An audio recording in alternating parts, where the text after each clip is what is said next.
一个区一个楼层我谈一次，好吧？一个楼层我谈，然后跟大家沟通。一旦请大家有序的回到自己的宿舍。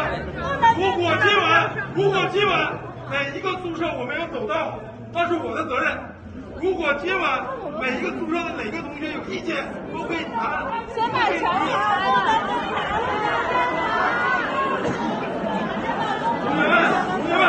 同学们，请大家，我今天是刚才说的这样，请大家。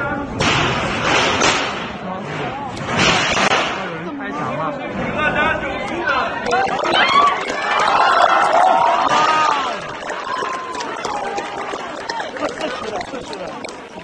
您刚才看到的这段视频呢，是5月15号发生在北京大学万柳校区的一段视频。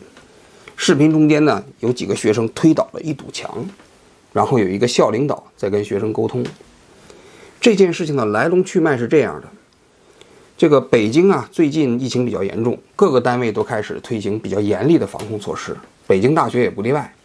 这北京大学的万柳校区啊，其实并不在北大的本部，它离北大还有一段距离。北大这些年大家都知道发展很快，然后呢，学生增长的数量也比较多。那么北大为了让这些学生可以有一个自己的地方住，就在校外许多地方呢购买了一些土地，建设了学生宿舍。这个万柳校区啊，就是其中之一。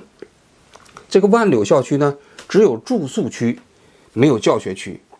除了学生住宿呢以外呢，还有一部分教师的宿舍。那么这个万柳校区住的主要都是北大的研究生。那么在这次疫情之后啊，然后呢，北京大学呢这个时候就规定，学生不能随便出门散步，也不能出小区啊，这个要在这个宿舍里头。然后你要去本校有一个闭环校车，这个闭环校车你上了这个校车以后，就直接给你拉到学校去上课去了。但是学生发现呢，这个万柳校区的教师宿舍区里的老师们呢，可以出门，可以出去购物，他们还可以出去散步。那这学生就不平衡了，对不对？你如果出于疫情考虑的话，要是不能出门，大家都不能出门，你总不能说学生身上带病毒，老师身上不带病毒吧？学生出去有可能被感染，老师出去就不会被感染吧？这逻辑不是北大的也能想清楚啊，对吧？就是北交大的、北工大的，什么一个中专学校的也能想清楚啊，对不对？那学生当时就有意见了，就跟学校提说，你要是这个情况下，你要么要是大家都可以出去散步，要么呢就都不能出去散步，都不能出去。你一个小区里的嘛，你从防疫的角度来讲也应该这个道理嘛。提的这个要求应该说有道理吧？结果北大怎么处理的呢？北大把这个万柳校区啊一分为二，把这个老师啊跟学生的宿舍区之间给隔开了，中间建了一堵隔离墙，学生是学生，老师是老师。然后学生那块还比较小，其中啊超市啊理发店什么几乎都在老师这边，然后老师还照样可以出去。学生呢，你不能出去了以后吧，你还那个本来活动的区域就变得更小了。这下学生不干了，北大的学生5月15号这天，学生就开始聚集在那堵墙的附近，有的还开始喊口号。当天下午傍晚的时候呢，就先来了一个校领导跟学生之间沟通，但是没什么效果。当时说什么主要沟通校车的事儿，那么这个学生就越聚集越多，有几百人。到是晚上22点40分左右呢，来了一个副校长。这位副校长呢叫陈宝剑。这个陈宝剑在学校里主要就是负责学生的思想政治工作的，相当于军队里的政委。这个相对来说比较有经验吧。到了现场就开始跟学生沟通，然后就跟学生说，今天呢问题不解决我不走，然后今天晚上我要走遍所有的万柳宿舍区的每一个宿舍。学生有的人就在底下喊，那这么晚了你去女生宿舍干什么呀？然后大家就在那嘘啊什么之类的。然后就在说着话的过程中间，大家就听到后面轰隆一声，那个墙就被推倒了。就学生自己自发上去，就把这个教师宿舍区和学生宿舍区这个墙给推倒了。双方啊矛盾很尖锐，就冲突起来了。然后这个校领导陈校长就不停地跟学生讲，放心沟通，是吧？到晚上11点多的时候，然后呢，就有一个学生站出来说，如果大家信任我的话，我就代表大家跟校领导进行沟通了，是吧？有些学生怀疑啊，这个学生实际上就是校方派出来分化学生的。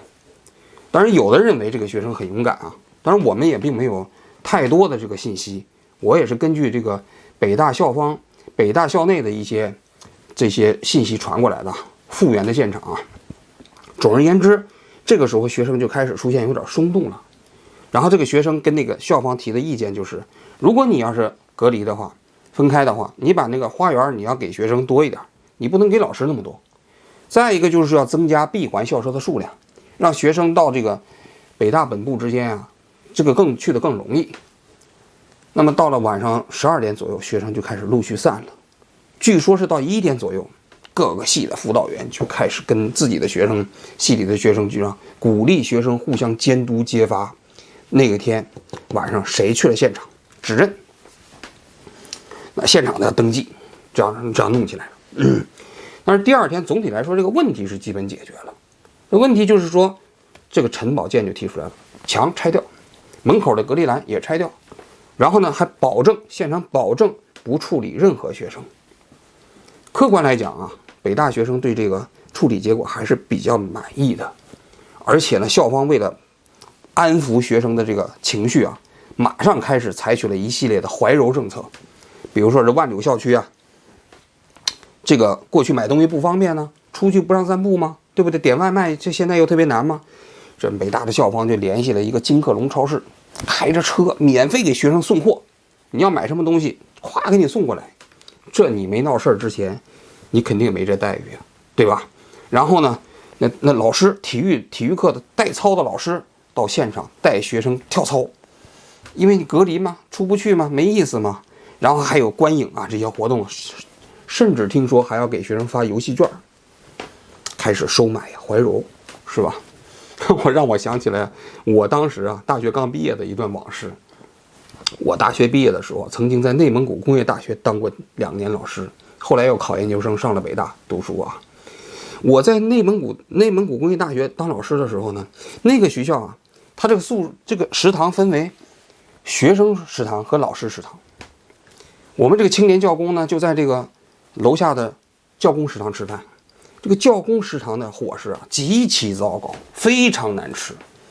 然后我们这些青年教工都是单身嘛，住在一个叫8号楼的那个楼里面，跟学校反映多少次，没人理我们，弱势群体嘛。你想嘛，青年教工谁理我们呢？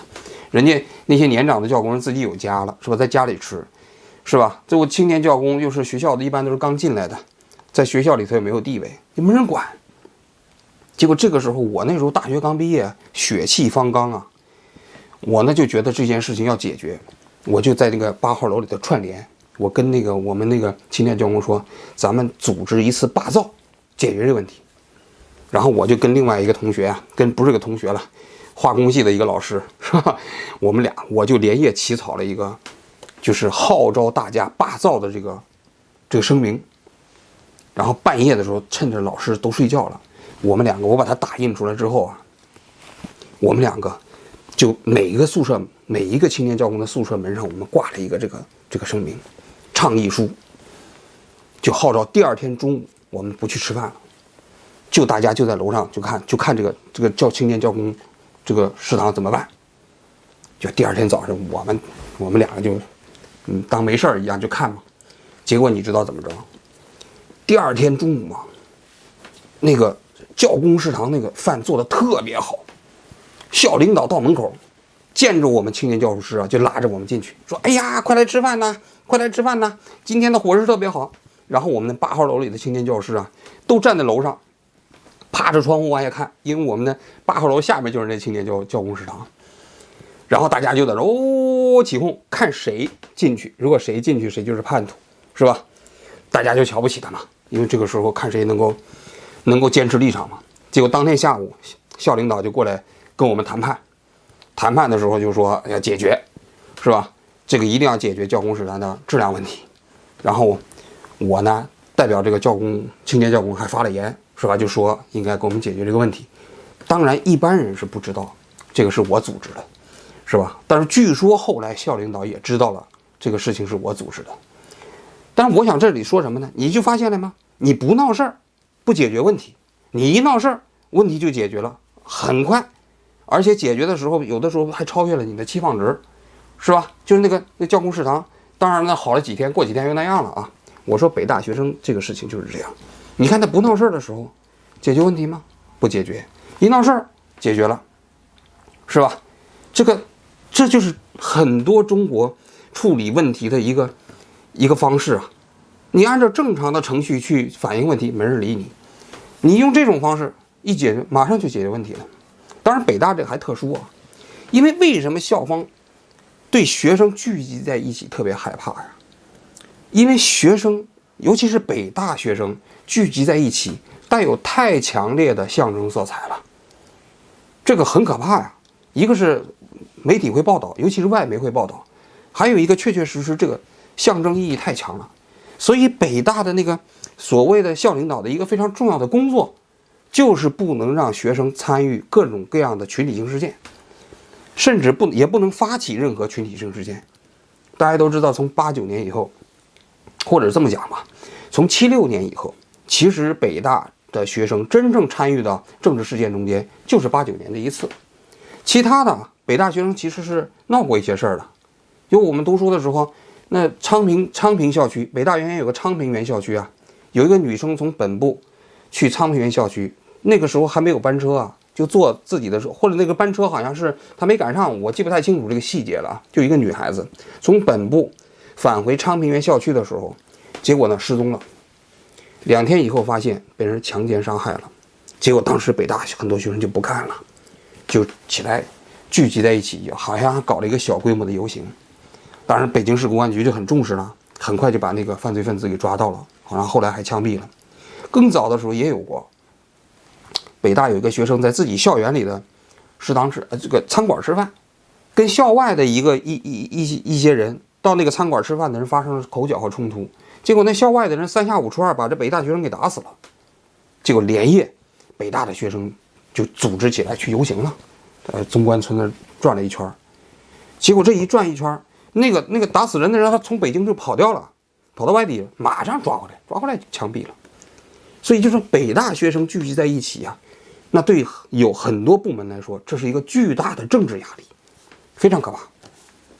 那么也有人解读了说，那这个事情是不是北大的学生又搞起来了，像对抗中国的防疫政策？我觉得这个就解读多了。为什么这么说？就我刚才讲的，就是北大自从76年以后，真正具有政治意义的这个活动就89年一次，除此之外没有了，其他都是相对单纯的事件，这一次也不例外。那么它拥有的唯一的特权是，北大的学生闹起来之后，获得解决的这种可能性变大了，或者很大，除此之外再没有其他可能性。大家也都知道，89年之后，其实北大也在有意识的分化瓦解学生，让他们尽量的不要参与政治活动。大家都知道北大有一个很著名的地方叫三角地，三角地呢，很多人听过这个名字，但不知道三角地什么样子。在北大读过书的人都知道，三角地其实就是破破烂烂的几个，就是那个告示栏，铁的顶上到处贴的都是广告，到处贴的都是各种广告啊、讲座呀、这个告示啊、通知啊什么之类的。这个呢，之所以是北大学生的一个非常重要的地方是，其实所有的人都可以在这上贴自己想贴的东西。那这里当然有，你比如说你卖东西的啊，这各种各样的通知啊，租房子的信息啊。但的确在相当长一段时期内，很多北大学生在那个地方贴了一些自己想要发表的见解，所以它成了北大的民主圣地，看起来破破烂烂的一个地方。但是呢，后来呢，北大就把这个三角地给干掉了，把它搞掉了啊，以这个所谓的整体美观的这样的一个理由吧。因为后面的那个讲堂，北大的那个讲堂拆掉之后，大讲堂拆掉以后，建成了一个纪念讲堂，三角地那个地方变得很漂亮，然后这三角地就看着格格不入嘛，然后把三角地取消掉了，取消掉之后变成了一个玻璃橱窗的。这玻璃橱窗的就变化就大了，是什么呢？就是你普通人，你再也不能在这个地方发表你自己的见解了，你也不可能自己去发表贴东西上去了。所以你看似这个环境变得漂亮了，但是它的本质和内核却变了。在我看来啊，这其实北大的校方管理过程中间，这是有意为之，就是让你这个学生能够聚集的这种载体慢慢消失了，你也就不太可能组织起来了。那我们回过头来再想谈这么一个问题啊，就为什么当局这么害怕学生聚集呢？尤其是害怕北大学生聚集在一起呢？这其实你想这背后的道理是什么呢？我个人觉得有这么几个啊。第一，在共产党的意识形态里，学生具有天然的正当性。大家看啊，我们从小到大学过一本书叫《中国革命史》，你去看中国革命史里面，其实推动历史进步的有几大力量，农民起义，对吧？这个太平天国啊、洪秀全啊、义和团啊，在我们的中国革命史里头都是一种历史进步的正能量，对吧？但是学生也是啊，北大的学生五四运动的发轫之地啊，就是北京大学的学生游行到了曹汝霖的住宅，是吧？把曹汝霖呢拽出来打了一顿，是不是？那成为了中国新民主主义革命的开端呢？这毛泽东就把这列为啊新民主主义革命的开端。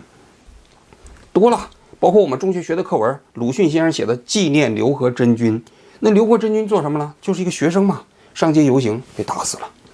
所以在我们的中国革命史的叙述线条里面，学生具有天然的正当性，他从来都不是一股反动的势力。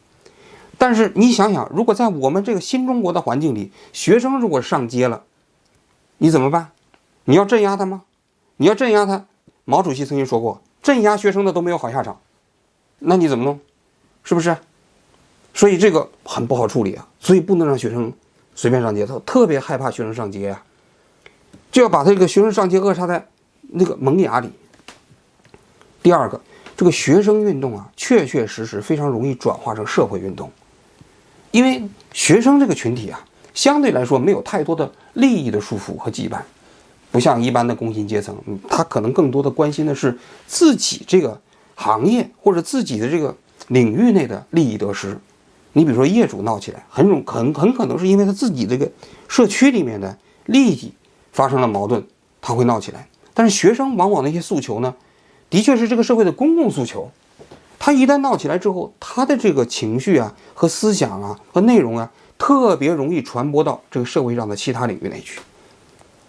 那这个是很可怕的，对于有关部门来说，那是一旦学生要起来的话，带动起来的工人阶级、农民阶级，那很严重了，对吧？所以这个也是不能被随便让学生搞起来的，所以非常害怕。当然了，其实共产党其实对所有的社会运动，就是在新中国下面的社会运动都非常警惕。你比如说我这次回北京，我跟一个拍纪录片的人聊天，他说他当时想拍北京市有一个快递小哥，这个快递小哥呢想要这个组织一个类似于像工会这样的组织，他也刚刚发了一个手机的朋友圈了，这个就被有关部门给搞走，这个人就消失了。他呢不知道，他呢就发了一个微博想要找这个人，因为他想拍他嘛，觉得这个事情有意义。结果他刚发完微博，你知道吗？国安就找他来了。你想干什么？你找这个人干嘛？是吧？这个控制体系是最严的，就对这种群体性事件，尤其是带有那种所谓的一点那种怎么说呢，意识形态色彩的，比如说你想组织工会的，那这个是这个杀无赦，非常严。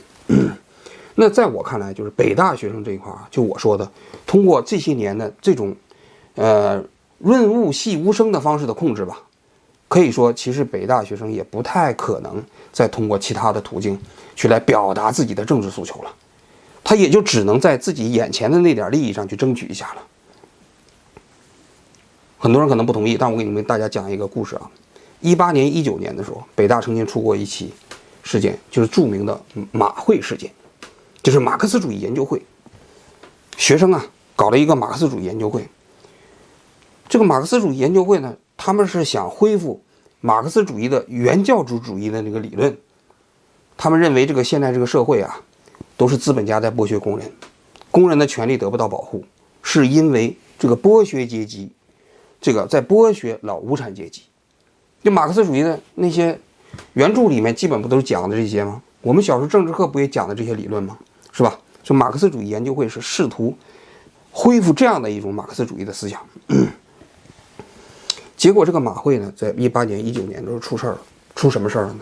就南方有一个工厂，那工人呢在搞罢工。这罢工在我们中国也是极其敏感的，一旦发现那也是杀无赦的，你知道吧？结果这个几个北大的学生，就是马克思主义研究会的学生，听说这件事情以后呢，就声援这些罢工的工人。因为按照马克思主义理论来讲，你想工人阶级要是团结起来对付资本家，这件事情应该是什么？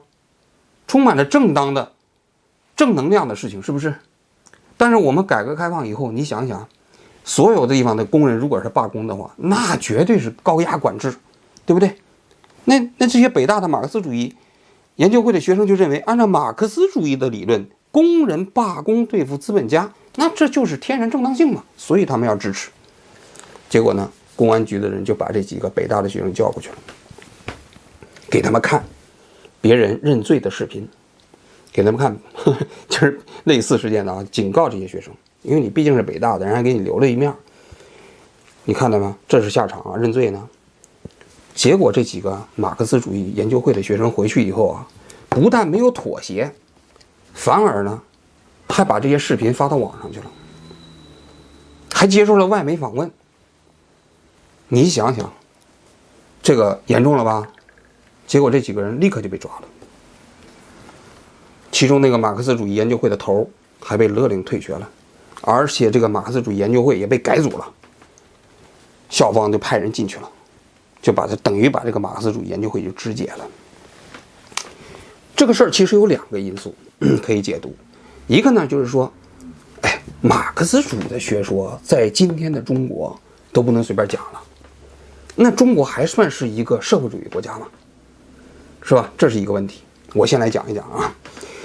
我个人觉得，今天的中国共产党的政策其实已经跟马克思主义啊非常非常遥远了。你去看他那些政策，我一般来说，我认为今天的中国共产党的政策更类似于西方的社会民主党，跟马克思主义之间其实已经是差了10万8千里了。比如说马克思主义说的消灭剥削、消灭私有制，是吧？消灭国家和家庭，是吧？然后呢，甚至说，到了共产主义的时候，劳动是一种自我需要啊，自我实现的一个手段，对不对？我们今天的中国是在搞这一套吗？显然不是啊，对不对？就是消灭资本家早就不说了，对不对？消灭剥削也早就不说了。当然，这个经济学的另外一套理论解释有没有剥削，怎样才算是剥削，这是另外一个问题啊。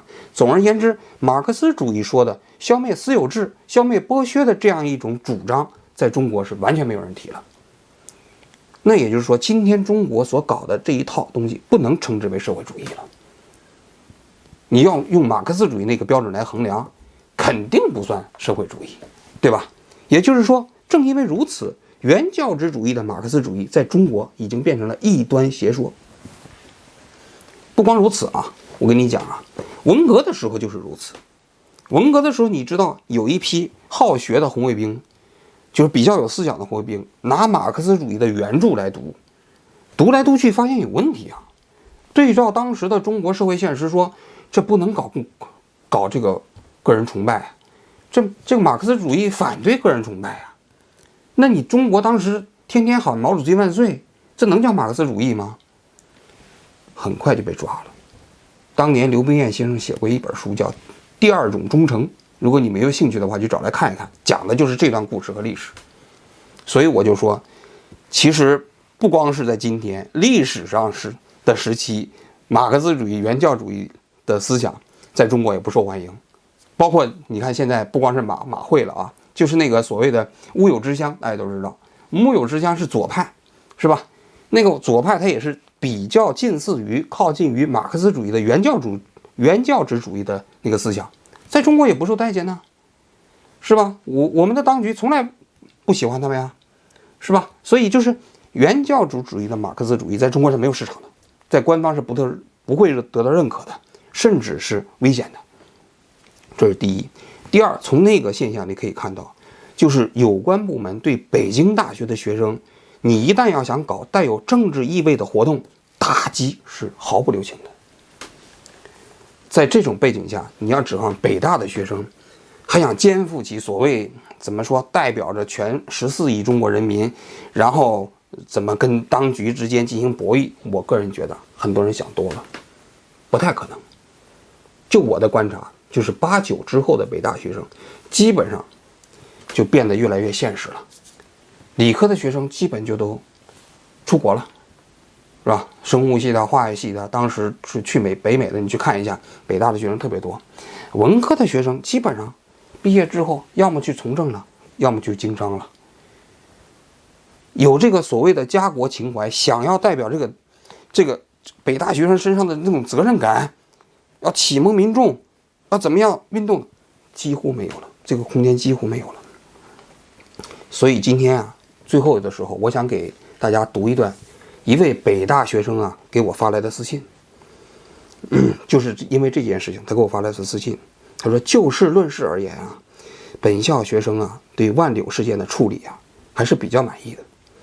这件事儿，我个人也不觉得能够定义为北京大学学生反抗疫情防控政策，只是大家保护自己最基本的平等和权益。但是普遍的说，对于一直以来北大疫情管控出现的舆论管控、限制人身自由、为难学生等现象，需要的是体制方针的改变和科学的思想的普及。这一点我们无能为力，我们也渐渐从愤怒、不满变得麻木了。这就是今天的北大，今天的北大的学生。好，感谢您的收看，咱们明天接着聊。